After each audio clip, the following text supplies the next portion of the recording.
অঙ্কন অঙ্কন এই দুর্নীতি এবং দুর্নীতিতে বিদ্ধ একটি সরকার, সেই সরকারের মাথায় যিনি বসে আছেন তিনি দিল্লিতে এসে যে নাটক মঞ্চস্থ করলেন, এর পরিপ্রেক্ষিতে তাকে কি ভারতবর্ষ থেকে অস্কার বা গ্র্যামি বা বিভিন্ন প্রাইজের জন্য নমিনেশন দেওয়া হবে? কারণ কাজের কাজ বাংলার মানুষের জন্য তো কিছু হচ্ছে না অঙ্কন, এমনটা বলে তো মনে হচ্ছে না, বাংলার মানুষও মনে করছে না।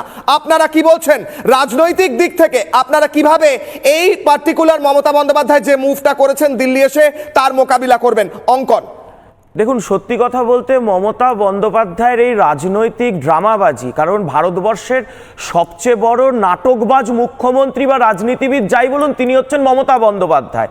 মানে মানুষের কথা না বলে, মানুষের দৈনন্দিন অভাব অভিযোগ চাহিদা মেটানোর কথা না বলে, শুধুমাত্র নিজের ক্ষমতার চেয়ারকে নিয়ে এই ড্রামাবাজি নাটকবাজি তো মমতা বন্দ্যোপাধ্যায় করেন।